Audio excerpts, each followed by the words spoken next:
Hello, guys. Welcome to episode 2 of my novel, Symbol of Frenzy.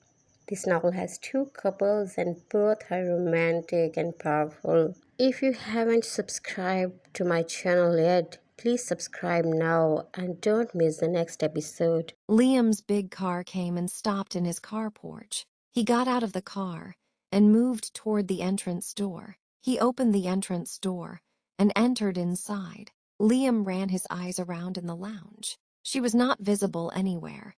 He moved toward his room, smiling sarcastically. Where can she go after all? The walls of his mansion were not so weak that she could jump over and go, nor were there any hidden doors in his mansion, nor any windows, and nor did he care about this girl that he would search for her. He moved toward his room. Coming into the room, he took off his coat and threw it on the bed, and while taking off his shirt, he moved toward the washroom. After taking a shower with lukewarm water, he came out wearing black trousers. Shirtless, stopping in front of the dressing mirror, he ran his fingers through his damp hair to set them. Rubbing a towel on his rock-like, muscular chest, he moved toward the bed. He wrapped himself completely in the blanket. Liam's entire mansion was ice cold. Only his room was heated, because the heater was running in it. He lay down, turning to the side, and slept. Today's day had been very tiring for him. In just a little while, he was in deep sleep. Outside, it was raining very heavily. Liam's eyes suddenly opened on a loud thunder of lightning. He sat up, startled. He got up from the bed and came to the terrace. As soon as Liam opened the terrace door, heavy rain fell on his face and bare chest. He wiped the raindrops from his face with his hands. Suddenly, he thought of that girl whom he had left in the lounge, who was wearing only a warm shawl on her body. He closed the terrace door and came toward the lounge. She was not present anywhere. He moved forward with clenched lips, but his steps stopped right there. She was lying unconscious on the cold floor of the lounge. Liam quickly moved toward her. To wake her up, he patted her face. Miss, come to senses on touching her. Liam felt she was burning in a very high fever. Liam cast a glance at her body. Her shawl was lying near her, on the visible bruises on her neck. He clenched his lips. Once again, he patted her face, but she was not coming to senses at all. He stood up, clenching his lips. He dialed his guard. "Where's the maid till now?" As soon as the guard picked up the call, Liam's first question was this: "Sir, you were not here, not even picking up calls." The maid had to go to another city to meet her daughter. Her health was bad.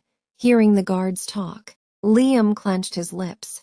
He started pacing in the lounge. What to do now, he could not understand. But the next moment, he picked up Catherine's shawl, covered her with it, and lifted her and took her to the room next to his room. Laying Catherine in the middle of the bed, he put a blanket on her. Placing his hand on Catherine's forehead, he felt as if he had touched something very hot. Liam, coming close to Catherine's face, checked her breaths, which were moving very, very slowly. If she is not shown to a doctor on time, then she can even die. Remembering her morning condition, Liam thought, "What trouble have I brought upon myself?" He could neither throw her out of the house, nor leave her on the road. Now what to do? Liam could not understand. It was very necessary for this girl to regain consciousness. Liam picked up the jug from the bedside table, bringing water from the kitchen. He took a handkerchief from the side table, dipped it in the jug, and placed it on Catherine's forehead. For almost 10 minutes, he kept placing cold compresses on her forehead, but there was no decrease in her fever. Liam lowered the blanket a little and placed his hand on her neck. Her body was still very hot. Liam dipped the handkerchief in the jug and placed it on her neck and on her hands. After some time, Catherine's eyelids moved. Her lips started moving. "Kevin, Kevin, Kevin." She was repeating these same words without voice. Liam felt her saying something. Liam brought his face close to her lips. "Brother, where did you go leaving me? I love you very much.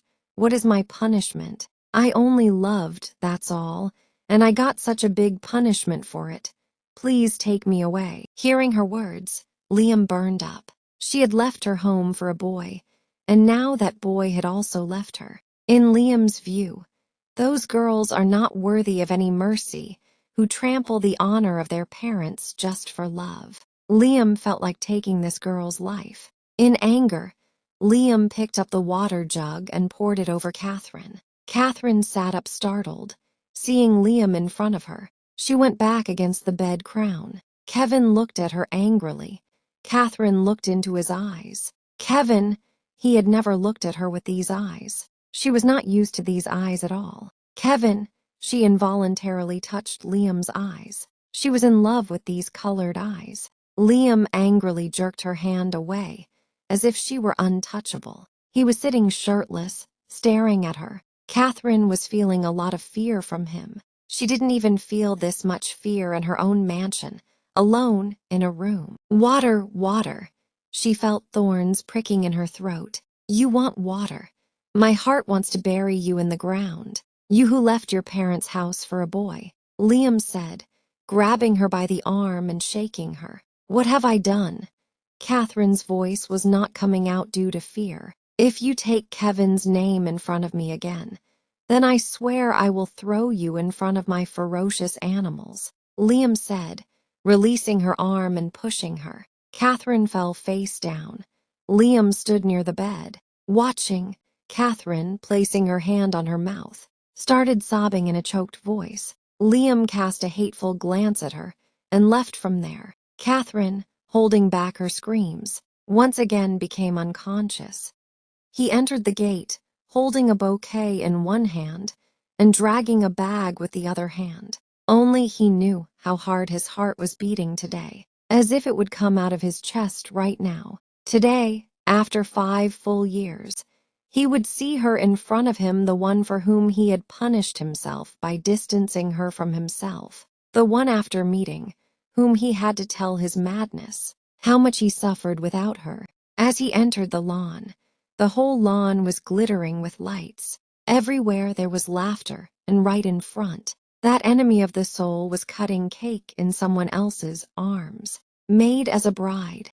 In the eyes of the person standing with her, there was desperation and sparkle of getting her. He could understand this sparkle and desperation. After all, he too was a lover. Suddenly, that enemy of the soul's glance fell on Oliver standing in front, who was looking at her. With wet, complaining eyes, Margot's laughter got a break. Oliver turned away while looking at her. The bouquet fell down from his hand. If you are still here, so please do subscribe my channel. Every flower of which scattered under his feet, as if today once again Oliver. Margot, my dear, where is your attention?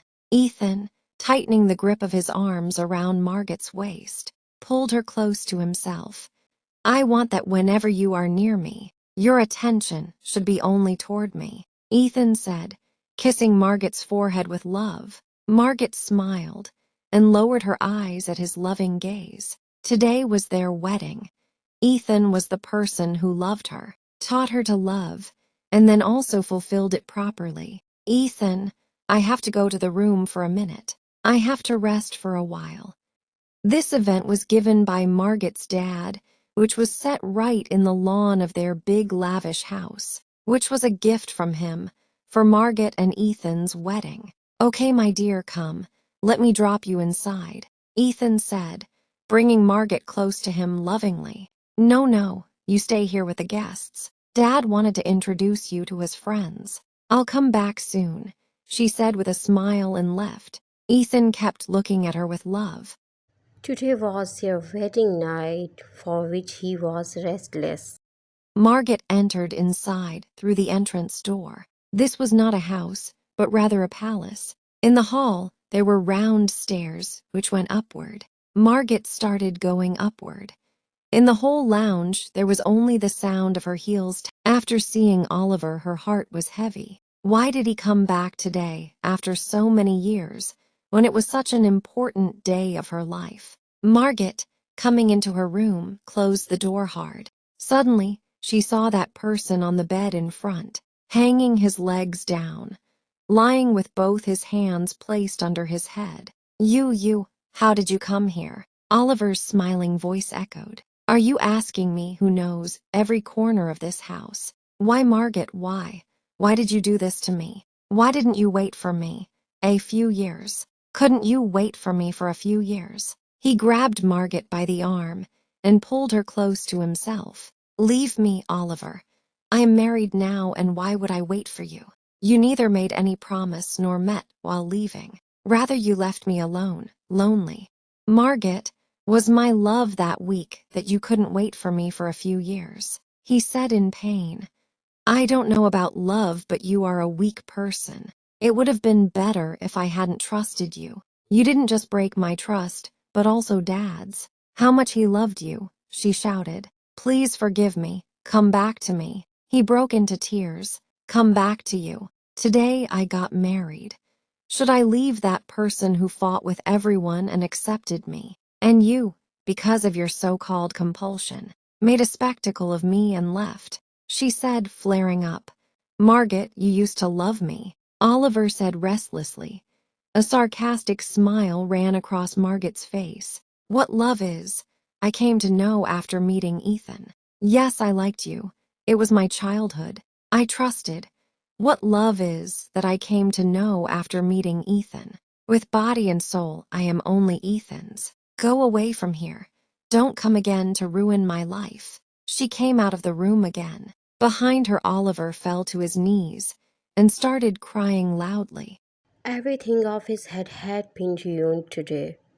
The past moments of life came before his eyes. Please subscribe my channel for the next episode and press the bell icon. Thanks.